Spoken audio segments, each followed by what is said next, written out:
Shalom, shalom. Giving all praises to Yahweh Bahashim Yahushai. Now, if y'all watched my other video, I said I was going to do a video on this book right here in the biblical perspective. It's called The Dream a World Anew. It's kind of strange, but it goes into the history of, what we'll call, honorable so-called African American men that have changed the outcome and the history of these Edomites, so-called white men. It says the Americans experience in the shaping of America, modern day Babylon. So I just want to get into it. I just came back from the Phoenix Library, so the spirit just jumped on me, and I'm like, why not? I'll even get some precepts with it. You see. Now we all know, if it wasn't for us Israelites, you so-called Negroes, Latinos, and Native Americans, America wouldn't be as it is today. If it wasn't for us, putting our hands into the plow and doing the dirty work for Esau, the so-called white man, America wouldn't be as it is today. Everything that was invented came from the minds of us Israelites, you see.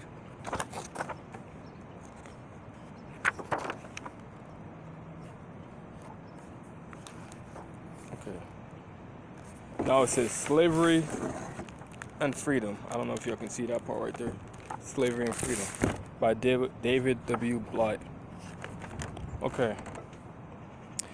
I'm gonna start. It says African American history has never been a story for the faint-hearted or for those who seek a past that would merely please or entertain them. Although it sometimes does both, the African American past comes to us laden with both enlightenment and terror, encompassing equal parts of slavery and freedom, racism, and humanity, unspeakable oppression and unfathomable courage, guilt, and responsibility, and travail and triumph. It was created by human beings who died for the American flag and by those who fought against every vestige of American hypocrisy. It is a turbulent, fascinating history that reflects all shades of color and was made by all manners of heroes and villains. It is a history like all others. Let me stop right there.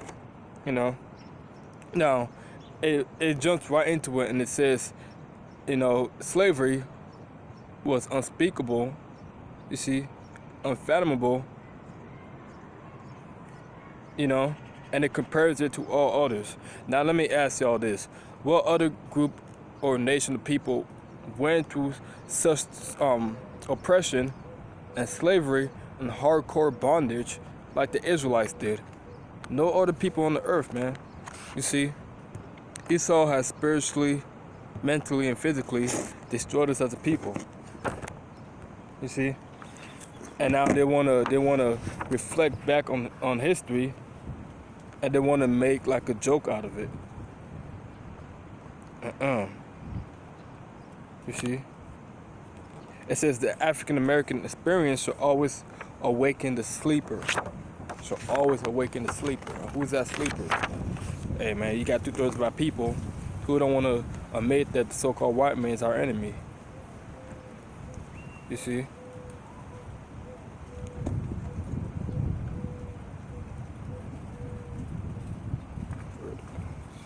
Let me get a scripture with that.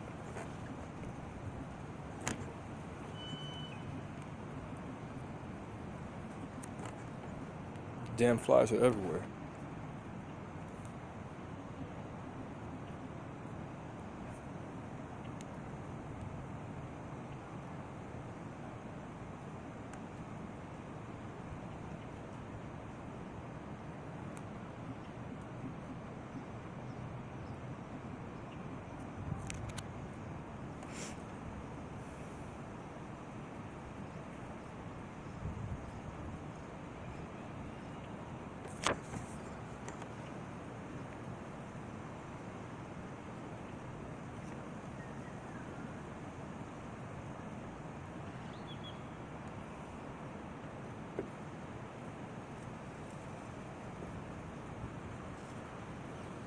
Let me see. I believe it's Amos.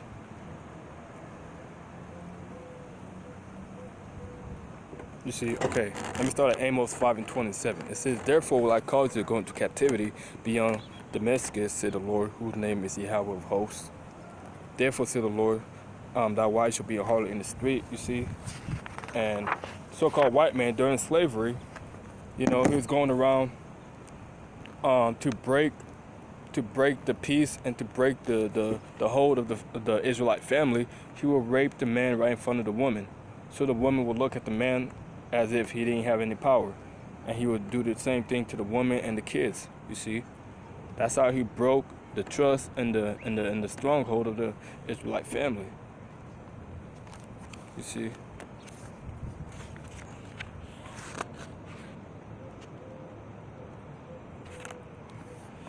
Okay, now it goes to say, a sense of place, right? And laws. It says the story begins in countless villages and cities along coasts and rivers in Africa, along a coastline of some 3,500 miles from the Senegambia River basin in West Africa to Angola in Southwest Africa. At least 12.5 million Africans of enormous cultural diversity were deported to the Americas over a period of nearly 4 centuries. Now we know that's the transatlantic slave trade, you see. And we know from that point, when the Hamitic Africans, they understood that the Israelites, the so-called Negroes, were not Africans. Our culture was different. The way we worshipped our God was different. The way we dressed were different. Our own language, we spoke Hebrew, that was different as well. We're not some dirty ass Africans, man. You see the things that these Africans do, it's just pitiful. And it says, it was the largest forced transoceanic migration of human beings in history, and that's true. They were packing us like sardines in a can. You see, if you guys look at the ships that brought the Israelites over here, man, it was inhumane. They packed us like cattle. You see. And all type of diseases and all type of illnesses happen on the way from the west coast of Africa to what we call right now the United States. And thousands and millions of Israelites died on the way over here. You see, but Esau, the so-called white man, didn't care. It says by 1650, Africans, well, really Hebrew Israelites, formed the majority of all settlers in the Americas, and by the age of revolution in the late 18th century, more Africans had migrated to the Americas than Europeans in the 1770s. African and American-born black people, really there's no such thing as black, it's different shades of brown. You see? Different shades of brown. It says formed 20% of the population of the new United States. There are 140 known parts of embarkation for the slave trade in Africa. Some are now teeming cities, and others are not much more than a collection of stone relics from the hunted past. They include Luanda, the capital of Angola, where almost 3 million Hebrew Israelites embarked. And it says Ouida, Benin, 1.4 million, and with hundreds of thousands of enslaved people in each of their own counts. Coastal sites such as Bangula and Cabinda in Angola, Boni, Lagos, and Old Calabar in Nigeria, Cape Coast Castle and Lima Castle in Ghana, St. Louis in Senegal, and Sierra Leone estuary. And the perfect thing is, it actually gives a representation of where the Africans, so-called Africans, the Hebrew Israelites, were taken. As you can see, they were taken from the west coast of Africa, all the west coast. You see, starting from let's see, Singapore, Sierra Leone, Windward, Gold. It says coast, Bright of Benin, Biafra, West Central Africa, and Southeast Africa, and Madagascar. You see, and I'm sure there were more Israelites, you know, in the Central African area. But that just goes to show that the Hebrew Israelites and the Africans are not the same. You know, even back in Egypt, when Pharaoh, you know, those were Hamites, when they had the Hebrew Israelites in captivity, they knew there was a difference. It wasn't Africans that had Africans in captivity. No, you see. Now we understand that. You see, and what was one of the prophecies? Hey, that's the spirit right there, 144. But what was one of the prophecies that was spoken of in Deuteronomy? You see, that will happen to the Israelites if they didn't hearken unto the Lord, their God. Let me get that real quick.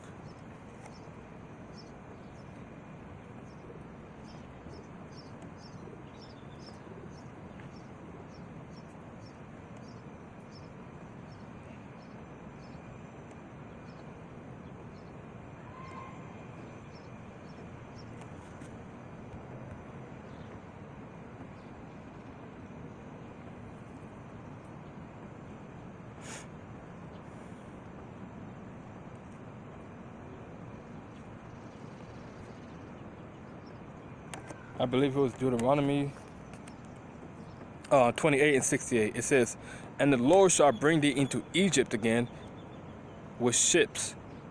Now we understand that the Israelites were packed onto them ships like sardines, and the byword for Egypt, it just means bondage, slavery. You understand? That's just what it means.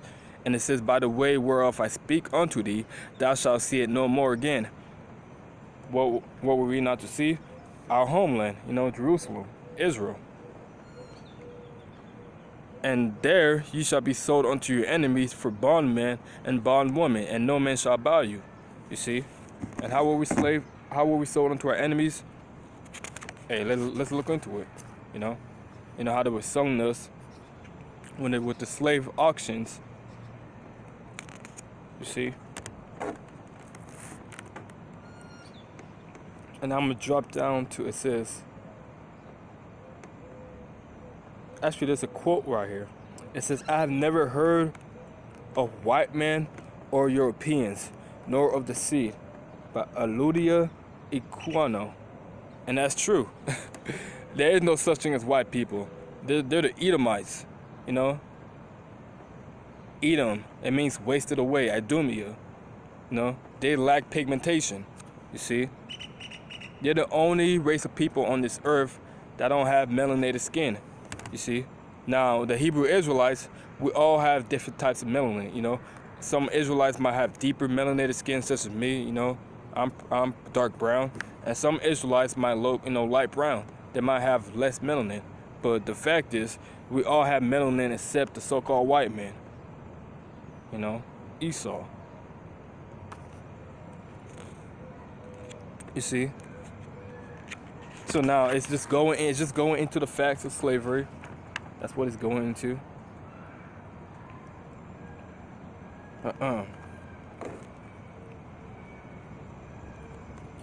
It says, "As Islam filtered through West Africa via merchants and the military class tasked with carving out routes, it facilitated greater trade, introducing the African elite to useful tools such as written means of record keeping. West African kings traded gold, ivory, and slaves, often captured in battle." Now you see how they try to mix up the words. It says West African kings. Now we know that the Hebrew Israelites were taken from West Africa, but what it really means is the Hamitic kings. You know, they were trading gold, ivory, and slaves to the so-called white man. That's exactly what they were doing. You see?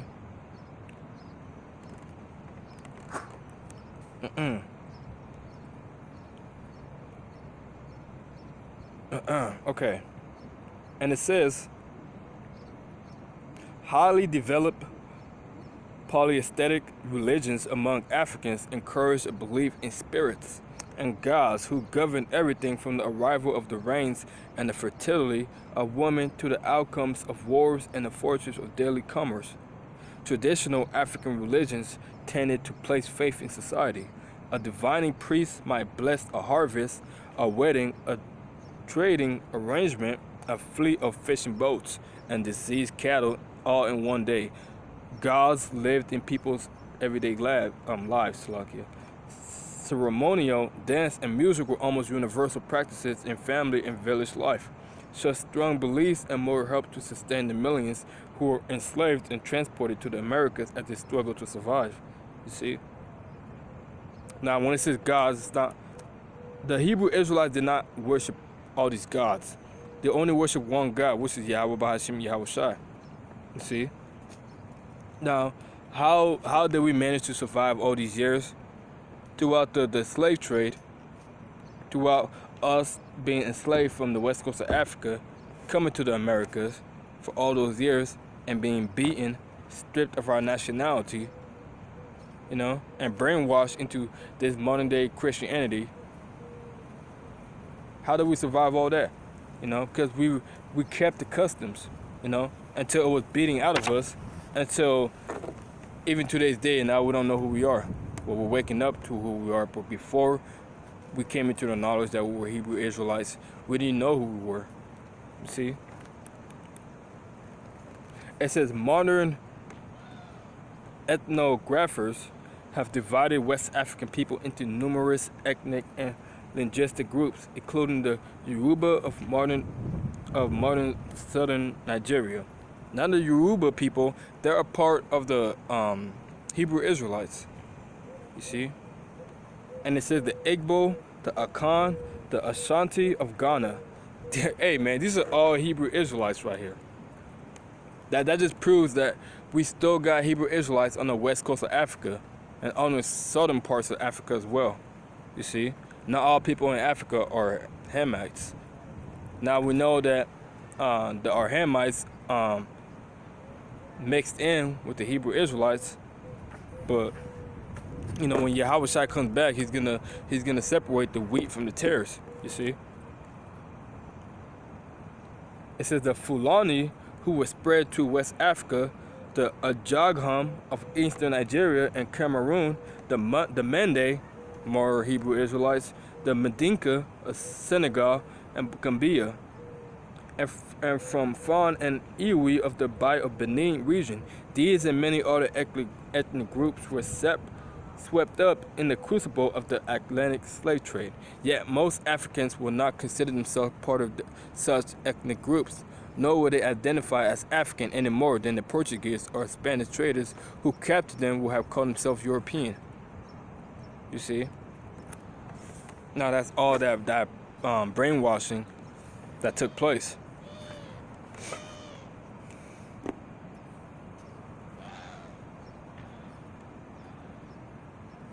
Yeah, this is a big book right here. You see all these pages, so I'm not really gonna go through it all.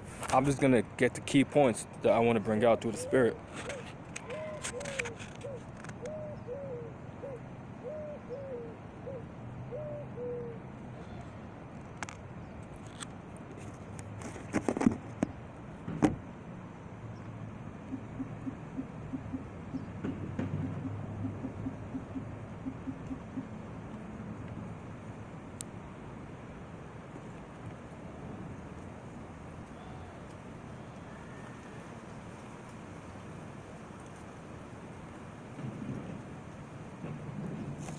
Okay. Origins and nature of the Atlantic slave trade. It says slavery had ancient roots. Forms of bond labor have existed in all world civilizations, including Africa in the 15th and 16th centuries. The well-worn notion that slavery is America's original sin. It's funny that they put that in there. Slavery is America's original sin. Now, ultimately, we know that it was by the power of Yahweh Bahashim Yahweh Shai that the Hebrew Israelites actually went into slavery. You see? And Yahweh used Esau, Edom, so-called Caucasian people, to bring punishment upon us. You see? It says America's sin has been shared by societies wherever mines were to be worked, wherever great agricultural innovations have occurred, wherever land was plentiful and labor scarce, and wherever power was defined as the ownership and control of people. The stranger and the captive of war have been fitted for bondage throughout history. All of this was as true in Africa as elsewhere. You see? Now, let me get a scripture with that. It says Jeremiah 16, I'm start at 13. It says, "Therefore will I cast you out of this land into a land that ye know not." And what was that land? So-called America today, modern day Babylon. You see? Well, when our ancestors first came here, we didn't understand this land, especially the people. We didn't speak what we'll call today modern day English. We didn't speak that. We only spoke our roots, which was Hebrew. You see? It says, "I will cast you out of this land into a land that you know not, neither ye nor your fathers. And there shall ye serve other gods day and night, where I will not shew you favor." You see? So when they brainwashed us and they beat our religion out of us, now they made us to start serving, Caesar Borgia. Our people are all into these other philosophies that have nothing to do with our heritage.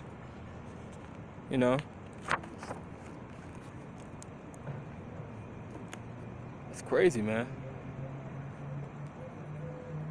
Now, even all through this, hey, we're still alive, we're still well, and we're still the salt of the earth. Even through all the pain and the misery and the suffering that the children of Israel went through, we're still the best on the earth, man, because we're spiritually blessed. That's why y'all gotta understand. Hey, look at this portrait right here.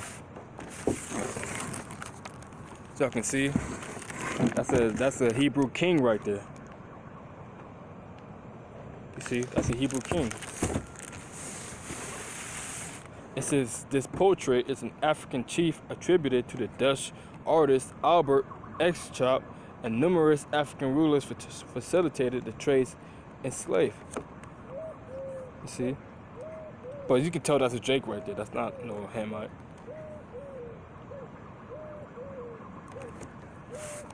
You see?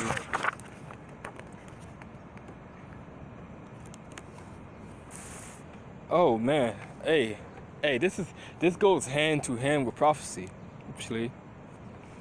Now, before I show you all this, I'm gonna read this real quick. It says, "Enslaved march. Victims captured in the interior of Africa were marched to the coast in a coffin connected by chains and iron collars. Those who died on the way were left where they fell, as shown in this American engraving." That goes along with scripture right there.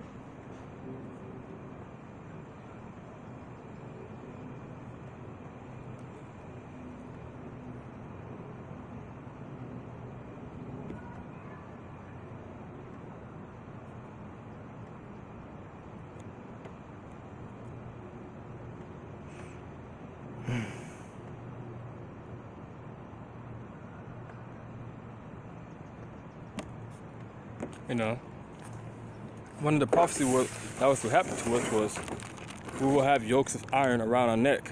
Now, what do y'all see in this picture right here? An actual photo of yokes of iron. You see?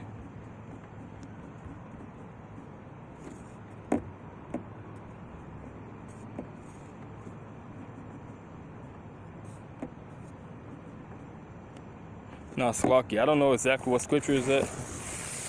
I know it's in Deuteronomy. So let me try to get it real quick.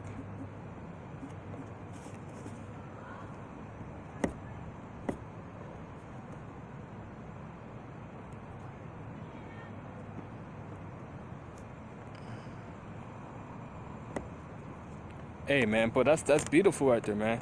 Cause this goes hand in hand into showing who the real Jews are. You gotta understand the prophecy that was in this book. You gotta put the curses with a race of people, and the so-called southern tribe, you know, Judah, Benjamin, and Levi. We fit these curses.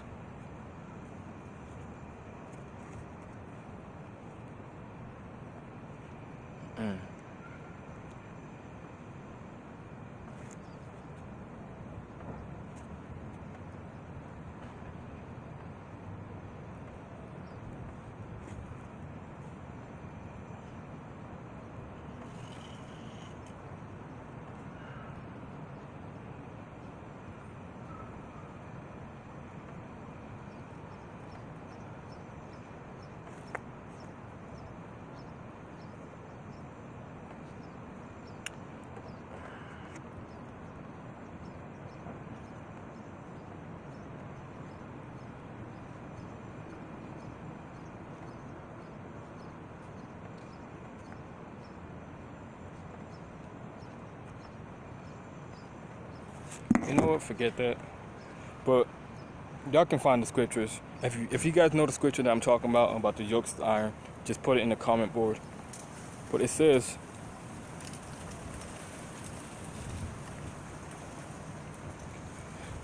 for a dozen slaves here or 20 more there until its captain could declare his hold full for the Atlantic voyage. Sometimes the act of sale was conducted on the deck of the ship itself. One enslaved man who lived to ride with experienced Venture Smith recollected boarding his ship of fate at Namabu on the Gold Coast in the 1740s. All of us were then put into the castle and kept for market. He wrote later as a resident from Connecticut. At a certain time, I and other prisoners were put on board a canoe and rowed away to the vessel belonging to Rhode Island. While we were going to the vessel, our masters told us to all appear to the best possible advantage for sail. I was bought on board by one Robert Mumford, a steward of said vessel, for 4 gallons of rum and a peg of calico. You see? So they didn't even use money. They used like beard and stuff.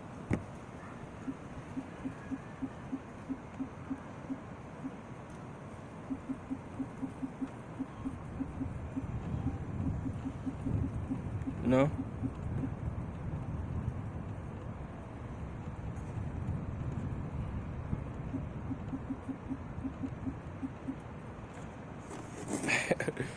Hey man, hey, what? So you're saying those fake Jews in Israel today are the real Jews? Were they boarded like sardines and were they brought to the Americas shipped like this? You see that? Those are Israelite men. You see? Altogether, that just goes hand to hand in prophecy. It says, Deuteronomy 28 and 68, and the Lord shall bring thee into Egypt again with ships by the way whereof I spake unto thee. Thou shalt see it no more again. You see? So we fit the prophecies. Now this is just basic Israelite 101 right here. But just like I said, I'm just going to go to this book for a biblical perspective. See?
Oh, there we go. Deuteronomy 28.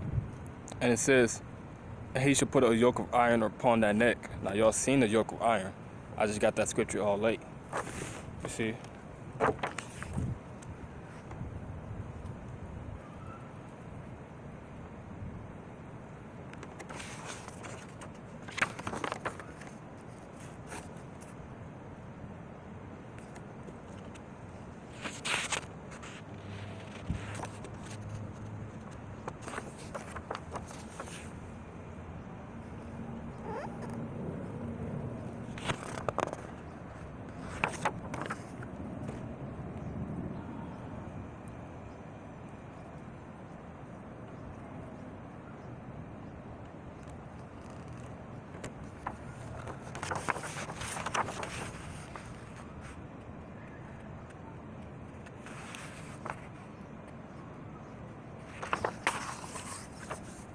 Now it's funny that they don't go in and talk about the damage that they did, you know, like the whippings and the torture that they committed.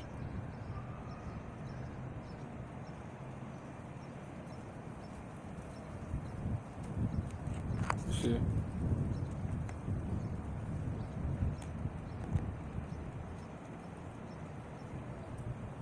It says, the Virginia and South Carolina plantations of the 1700s, as well as the even bigger cotton operations that spread across the South in the following century, grew into autonomous economic and social worlds. The Virginia planters developed what they believed was a genuine aristocracy of grandees on the model of the English landed gentry. As the planters' raw power grew, the punishments for slaves became even more severe and inhumane. See? Now it even shows a picture of them beating the slaves, as you can see right here. You see? So Esau didn't have no mercy on us, man. Esau, you know, fed our babies to alligators. He raped that woman. He beat the man to death. You know, it even says that in the Deuteronomy. It says, a nation of fierce countenance, which shall not regard the person of the old, nor shew favor to the young. You know, he didn't care if you were old, if you were a woman, if you were a baby. Esau has no soul, man. The so-called white man has no soul.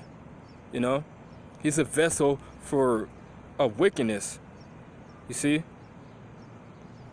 it's crazy, man. It says, the punishment for slaves became even more severe and inhumane. Mutilization and even the killing of rebellious slaves were codified in South Carolina. Slaves were valued for work, but also as commodities for purchase, speculation, and sale. Above all, the daily labor of slaves, whether working in tobacco, rice, or in the production of all the goods and services that made a great plantation function, became regimented and brutal. You see? Hey, man. Esau, the so-called white man, fits all these traits. You know, he doesn't have no soul. He's brutal. You know, he didn't have mercy on the children of Israel. You see? And this whole land was built on blood. It was built on the bloodshed of the so-called Negroes, Latinos, and Native Americans. When are you guys gonna understand that the so-called white man hates you? You know, from Jacob and Esau all the way to 2019, he still has that perpetual hatred. You see? Now I'm gonna jump to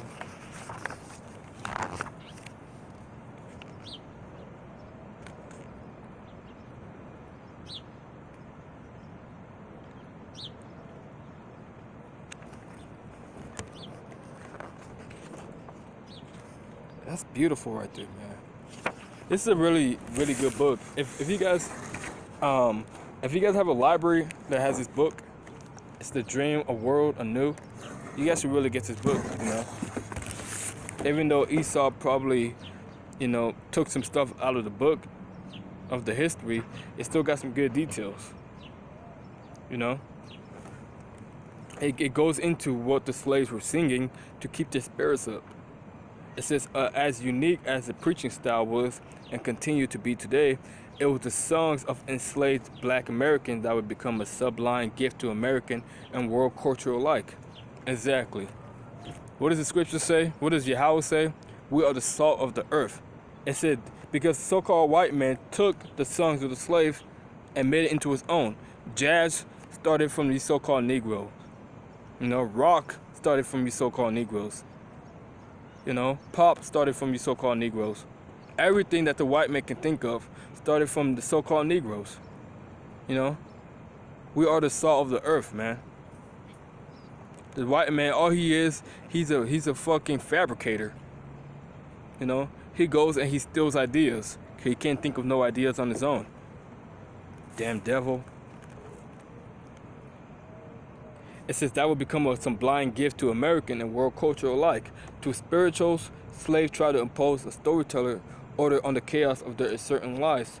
Many things run through the lyrics of the song, frequently referred to as the sorrow songs. They often anticipate imminent rebirth. Sadness could continue to give way to joy. Did you ever stand on a mountain, wash your hands in a cloud? Rebirth infused the famous hymn, "Oh freedom, oh freedom, oh freedom." You know, I'm just trying to put my little twist on it, but you know what I mean. It says, oh freedom over me, but before I'll be a slave, I'll be buried in my grave and go home to my Lord and be free. You know, even though our people were in slavery, they still understood that they still had a higher power. You understand?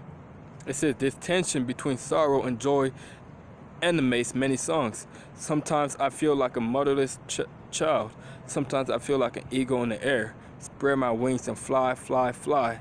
Many spirituals will also impress intimacy with God. You see that?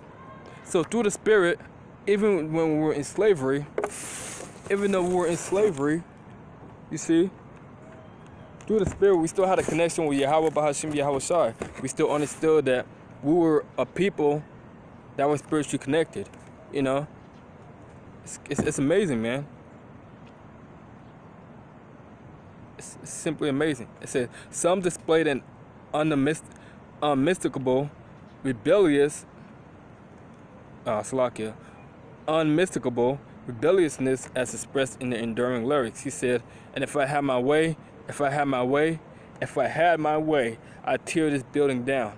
And sometimes great biblical stories, such as those of Lazarus and Noah, combine in stirring appeals for salvation and justice. But we never received that. You know, we never received it.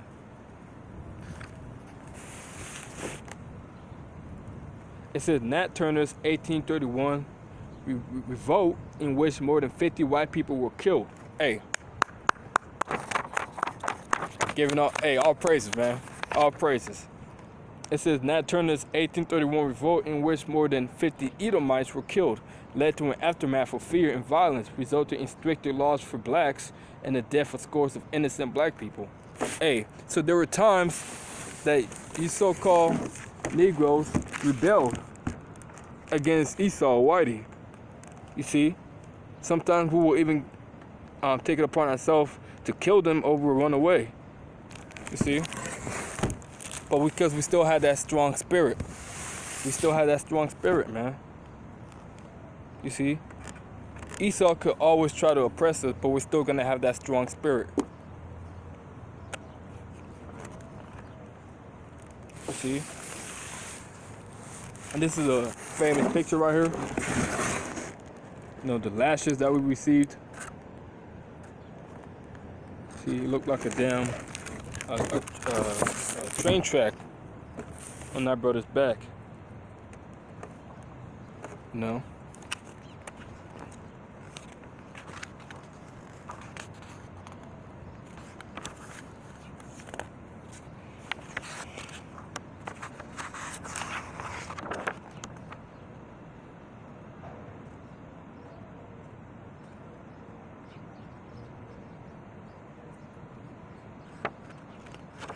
This is a great book right here, man. I wish I could do, if I could do a whole video on this book, it would be like a 3 to 4 hour video, you know, because of everything that I have to take piece by piece. It's an amazing book, but I just, like I said, I'm gonna just skip through it. Okay.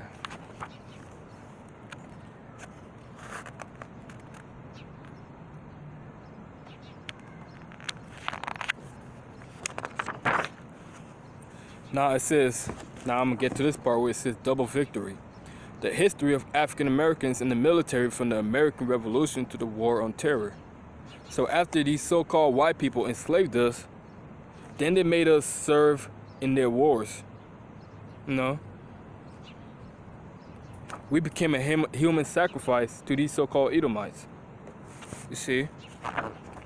It says, African Americans have a long history of going into harm's way in defense of the United States, a loyalty that began after the American Revolution.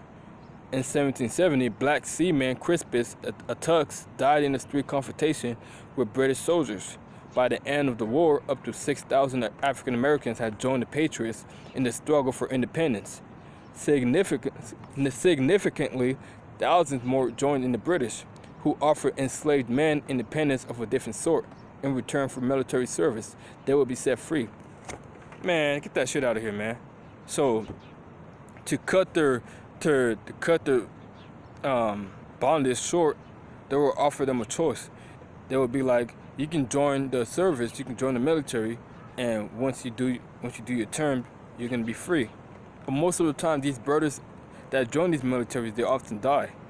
You see. It says during the American Revolution, 1775 to 83, enslaved African Americans enlisted on the side that offered them the best chance of freedom.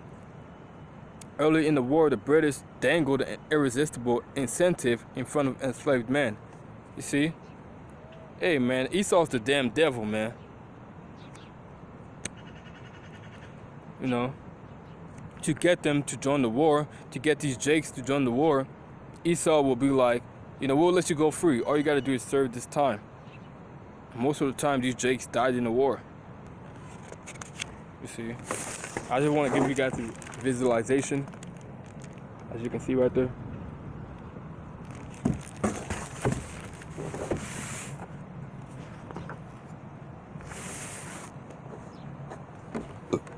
Slovakia. It says when the Civil War broke out in 1861, the prominent black abolitionist Frederick Douglass prophetically stated the side which first summons a Negro to its aid will conquer. Between 1861 and 1865, the Union enlisted nearly 180,000 African American soldiers into the United States colored troops. So even when they enlisted them, they didn't even want them to be with the so-called white people. You see, it says USCT, the United States Colored Troops. So they allowed them to join, but they had to join and they had to be segregated into their own little, I don't know what it was, into their own little military, I guess. Quite embarrassing, man. You so-called white people have a lot to pay. It says, recognizing the benefits of military service to the cause of abolition, Douglas urged African Americans to volunteer. Let the black man get a musket on his shoulder and bullets in his pocket. There is no power on earth that can deny that he has earned the right to citizenship. Really? Although all blacks units were usually assigned non-combat roles such as construction, fortifications, and guarding supply trains, many of the regiments distinguished themselves on the battlefield. The 44th Massachusetts, depicted in the 1989 movie Glory, fought valiantly at the Battery Wagner. South Carolina again putting to rest the notions that African Americans will not or could not fight. 3 Native Guards regiments from the Louisiana served, including one that fought at the Battle of Port Hudson in 1863. While a tactical defeat for the Union, the battle contributed to the fall of Vicksburg 2 months later. Of the 26 medals of honor awarded to African Americans during the Civil War, 13 were for actions at the Battle of the New Market Heights in September 1864 during the siege of Petersburg, Virginia. A military victory for Union forces was an unequivocal win for African Americans as well. They had helped free themselves from bondage. You know, so straight after slavery, they persuaded the so-called black man to join their armies. You see?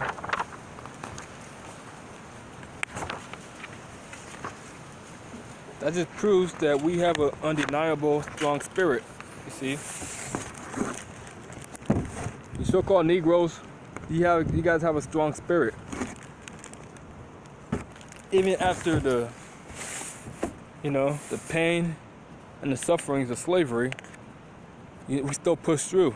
We still manage to fight in this devil's army. You see?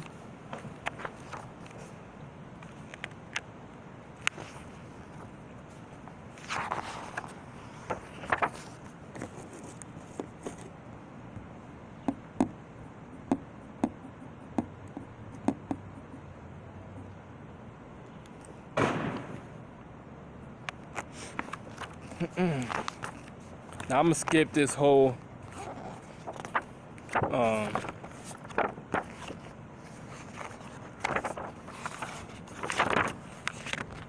construction area, you know, where blacks wanted to become treated equal. You see that whole movement, you know, it's just that whole movement, you see. Even when these so-called Negroes were made free, they were still segregated, you know. They didn't even want us drinking from the same fountains as these dogs, so-called white men, you see. I'm just skip through this whole era.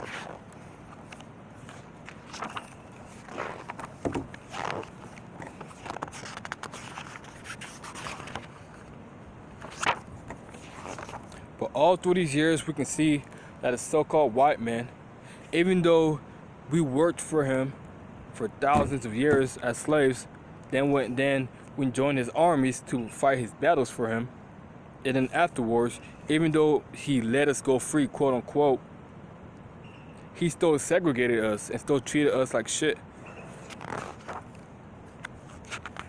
But we were still able to be the salt of the earth, man. You see? Now I was gonna talk about the different black sporting heroes. You see, now I'm actually gonna get into this part. It says how African American athletes beat bigotry and discrimination to win justice and freedom. It says every ethnic group in the United States has its cherished sports heroes, and African Americans probably have more than most. Black athletes reflect the very soul of Black America, really.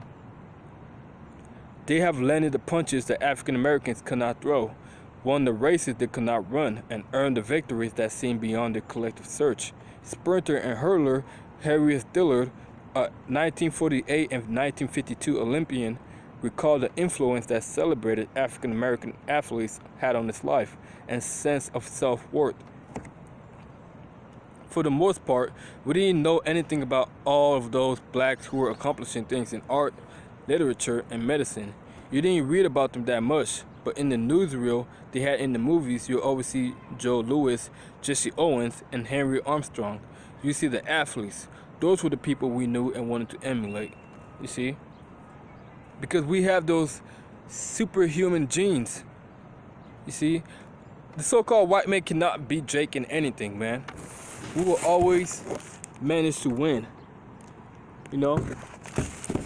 Because we still have our natural genetic genes that makes us above all nations.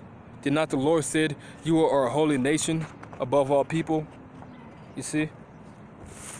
It says, black athletes continue to serve as high-profile symbols of possibility. In 1984, Michael Jordan's first season with the Chicago Bulls, the Nike shoe company honored the basketball great with a line of Air Jordan sneakers. The Gatorade company followed with the Be Like Mike campaign in 1992, in which Jordan was portrayed not just as a superb athlete, but also as a hero and role model. Before Tiger Woods' fall from grace in an adulterous scandal, the management consulting firm Accenture portrayed the golf superstar as the epitome of concentration, discipline, and dignity. As the careers flourished, black athletes, many of them from working class or impoverished families, become multi-millionaires. Jordan, now retired, still earned more than 90 million from corporate sponsors and business ventures in 2013. Boxer Floyd Mayweather, who recalls a time when 7 of us lived in one room, topped Forbes magazine in 2014 listed of highest paid athletes with his annual income of $105 million. National Basketball Association superstar LeBron James, who never attended college, had a cumulative worth of $450 million in 2014. You see? So, whether it be in sports, whether it be in serving in the army, whether it be in boxing, whether it be in singing, whether it be in literature, these so-called Negroes, Latinos, and Native Americans are superb. You see, we outrank any other nation. That's why the so-called white man, he hates us, but he can't get rid of us. He loves our culture. You see? He loves our culture, man. Even our women are best, are beautiful, are eloquent. You see? So the self-hate that they have put on us, you see, that just comes back from slavery. That's that programming. You gotta understand, once you know who you are, once you know that you are a Hebrew Israelite, once you know your power, your God, Yahweh Bahashim, Yahweh Shai, once you know all these things, once you know that these other nations are counted as spit, as a drop from a bucket, if you drop something from a bucket, are you gonna care about that? No. You know, Matthew 5:13, it says, "You are the salt of the earth, but if the salt have lost its savor, wherewith shall it be salted? It is then for good for nothing, but to be cast out and to be trodden under the foot of man." So, it's beautiful, man. Israel is the salt of the earth, you see? But right now, 2/3 of our people have lost their flavor, you know? They have become totally brainwashed and indoctrinated by the so-called white man, Esau, Edom, you see?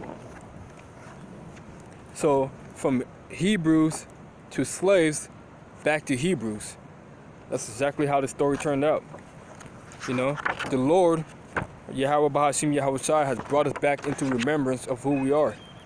And Esau can't stop this truth from coming out, man. You know, he has a long history of crimes that he has to pay for. You know, but the point of this video is to show you, so-called Negro, Latinos, and Native Americans, that even though we've been through much tribulation, sufferings, and sorrows, we're still alive to this day, and we're still the best nation on this earth. You see? It's all through the spirit of Yahweh Ba'ashim Yahweh Shai. You see? It's amazing, man. But, hey, I just wanted to touch upon that, you know. I know I could have said a lot more, but I'll just let it be at that. Giving all praises to Yahweh, Bahashim, Yahweh Shai, Bahashim Rakakadash. Much respect to the elders and apostles of Great Millstone, you know, for teaching us this truth. And salutation to the hopeful elect. Keep enduring out there, man. We're almost out of this hellhole, you know. Death to America and death to Esau, the so-called white man, and Idumea, Edom, the so-called white race, and death and destruction to these other nations, you know. Let the missiles fly. But salvation to the elect of Israel, man. So with that, I'd like to say peace and shalom.